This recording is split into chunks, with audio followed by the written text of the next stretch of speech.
Well, good afternoon, everybody. I hope you had a great afternoon. If you've had a great afternoon and it was worth the price of admission, let me hear you say yay. I'm Gina Adams, and it is always great to see so many of you every February celebrating our history, and certainly with all the young people creating our future. We're here at Jumoke. Jumoke is Yoruban, a West African language, and it means, let me hear, one who loves the child. I am once again honored to serve as chair of Jumoke for the Washington, D.C. chapter of Jack and Jill. This is my 8th year serving as chair, and it is as thrilling as the first year. Thank you. So for our many new guests, Jack and Jill is a family organization that provides cultural, social, civic, and recreational activities to nurture and enhance the lives of our children and communities. And Jumoke is an annual event our chapter celebrates during Black History Month to help our children gain a broader view of the world and social issues affecting the African American community, to increase our children's knowledge, appreciation, and enthusiasm for our ancestry, and of course, to have fun. Now, this marks Jumoke's 25th anniversary. And we know that the person who started Jumoke and chaired it for 17 of those years is with us today, as she has been every year, even after she chaired it. I don't know how she does that. Marcella Jones, please come to the stage. So, on behalf of Jack and Jill's DC chapter, I present this award to Marcella Jones in honor of 25 years of leadership, commitment, and service to our children and our community through Jumoke, one who loves the child. To Marcella Jones. You want to say something? You know, I'm never speechless, but I am. But you do what you do as often as you can, as much as you can, in every way you can to help our children. And that's what it's all about. We started with a $350,000 grant with AfriCare as a way to introduce African Americans to Africa. And we saw it as a way to celebrate our roots, to celebrate where we came from. And I, having lived in Africa for several years, was very interested in having our children experience that. And here we are, 25 years later. AfriCare says, I'm gonna give you the $350,000 and then you're on your own. So we split it, you know, among all our chapters. And then I laughed and I was like, oh my goodness, I really want this to continue. And now we have Gina Adams said yes. Has she done what needs to happen and taken it so much further? So we continue to do what we do for as long as we can, in as many ways as we can for our children. Thank you for this honor. Finally, we've got a lot of teens who are, some are in Jack and Jill, quite a few are not. We've got a lot of dads running around. Let's give all of the dads and everybody wearing those yellow shirts a huge round of applause. Thank you very much. Now, a lot of thank yous, but that's really important. We are very lucky to have a president who is so committed to this organization. I've gotten to know her very well over the last year, and she is not only a fantastic leader, but a smart, delightful, an impressive young woman. Please welcome the president of the Washington, D.C. chapter of Jack and Jill, Miss Lila Batiste. Lila Batiste. I know, last year, I don't know what it was. Good afternoon, everyone. Gina, come here. Because I want let's give, please, stand up and give a round of applause to Gina Adams. And again, her FedEx family. Thank you.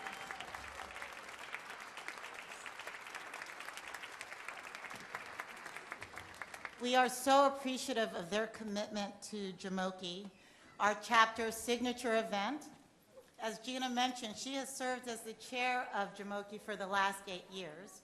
And in the 25-year history of this event, there's only been one other chair, Miss Marcella Jones. So I'm going to ask you to stand again to be recognized. You know why? Because Marcella, please stand. I want to thank you. Even after all these years, let's give Marcella a round of applause.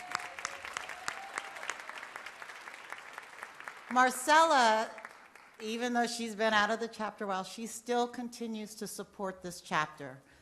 She does all that she can, not just for the chapter, but Jack and Jill Foundation and her daughter Malika. They continue to do a lot to serve and support the chapter, so we are truly appreciative of all that you do.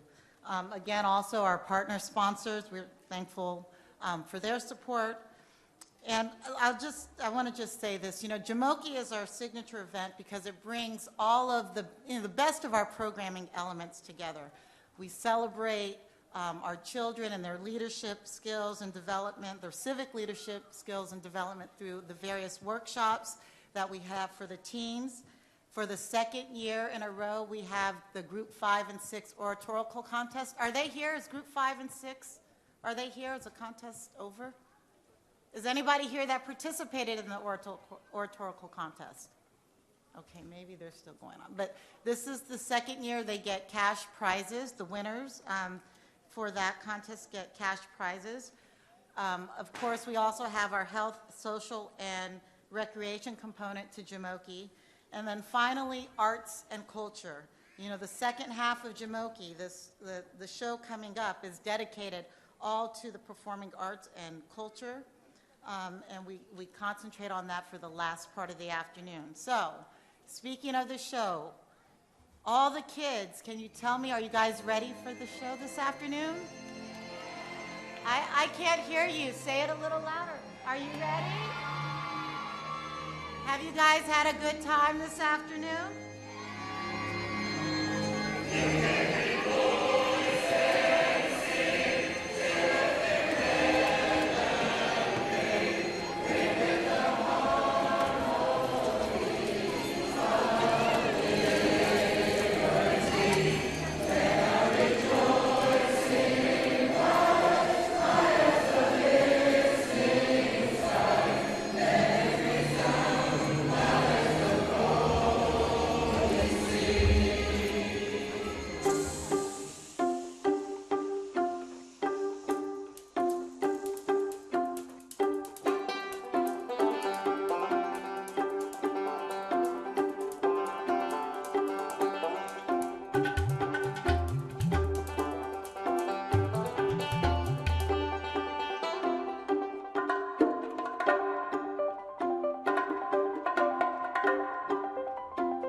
I love those lights. Let's give another huge round of applause to the Washington Ballet. Now, please join me in greeting someone you all know, someone who works and has always worked tirelessly for all the residents of Washington, D.C., in ways that we see and in ways that we don't see, but always with our best interests at heart. Ladies and gentlemen, please welcome my friend and our mayor, Mr. Vinvcent Seagray.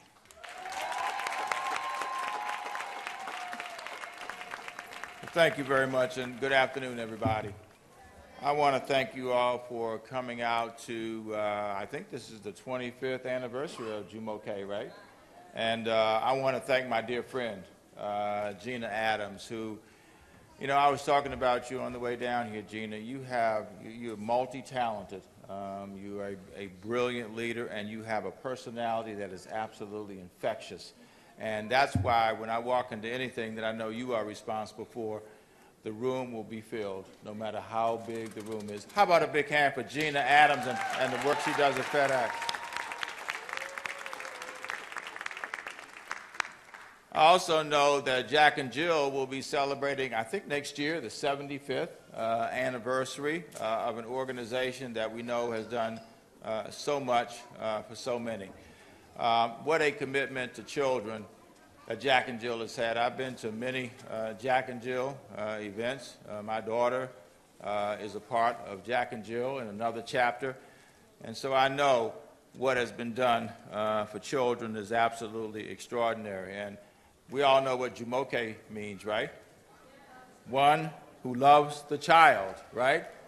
And frankly, I want to number myself among those because we are working hard to be able to improve outcomes for our children. I am so glad that at least 2 years, maybe longer, that this event has been held at the Ark. My office actually used to be next door. I used to be the executive director of Covenant House, which is an organization that serves homeless, at-risk young people who had no place else to go. And there was a time when there was no Ark. There was no Covenant House here. And what a great place this has become, and what a great contribution it is making to the children of this part of the city in particular. So you saw the Washington Ballet earlier. Many of those, if not all of them, are young people who live in or close to Ward 8. And we had no services like this in Ward 8, so I am delighted. And how about a big hand for the Washington Ballet?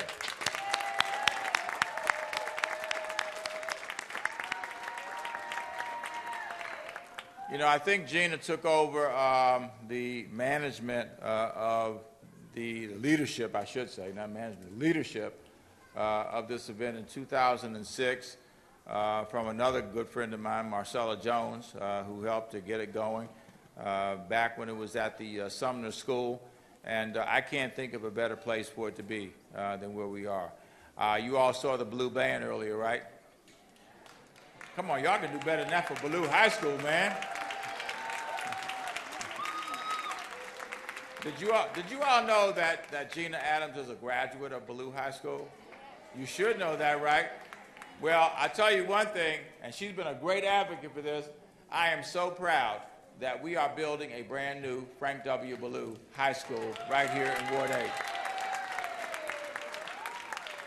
And it won't take 5 or 10 years to get done. It actually will be done this year.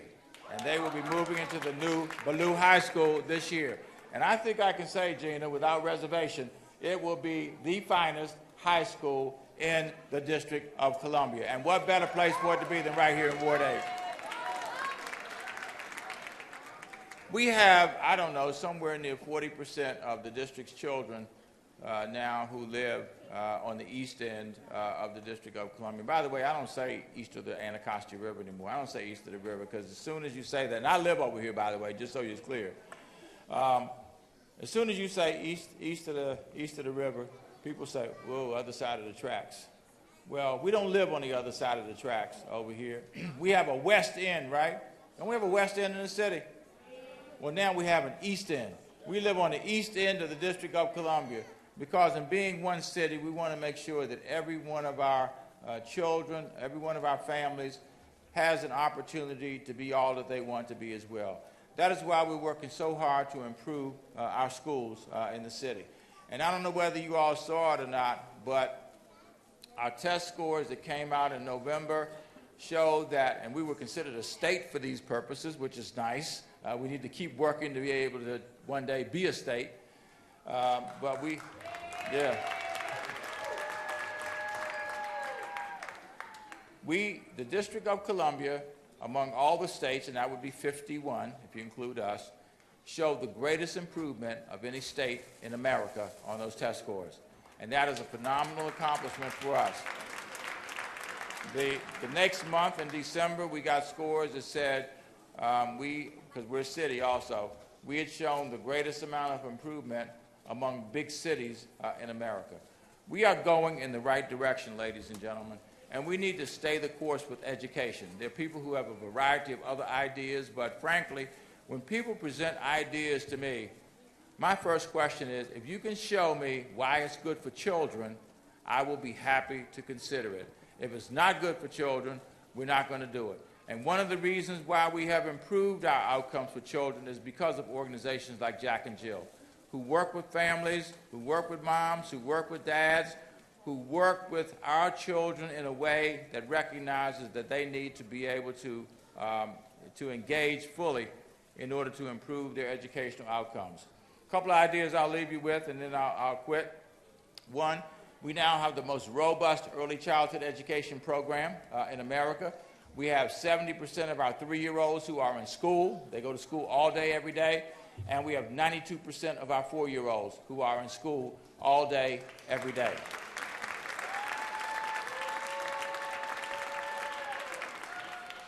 We also, Gina, we are looking to, I'm not sure the kids will like this, but I actually have gotten feedback that says that kids are not necessarily against it. Lengthening our school day. I bet that was the parents who were applauding, right? You know what, in all seriousness, think about this for a second, all right? Our kids get out of school at 3 o'clock or 3:15 or 3:30, and then so many of them go to after-school programs, right? So I have an idea. This is really rocket science. Why don't we look at the after-school programs, take the after-school programs, put them into our schools, and then we could call it school. Wouldn't that be an interesting idea? And the kids would be doing what they would do anyway, and that is instead of going somewhere else to an after-school program, they would go to school for longer hours. And we are talking about, I know this will be really exciting with our young people, a longer school year. Now, the goal of all of this at the end of the day is to improve outcomes for our children. The fact of the matter is, ladies and gentlemen, America is no longer #1 in education. We're not internationally. We're not in the top 10. We're not in the top 20, and we are barely in the top 30. If we want our children to compete, we need to make the investments and we need to make the sacrifices. Thank you, Jack and Jill, for making the sacrifices. Let's continue so we can bring America, bring the District of Columbia back to #1 in the nation and the world in education. Thank you all very much.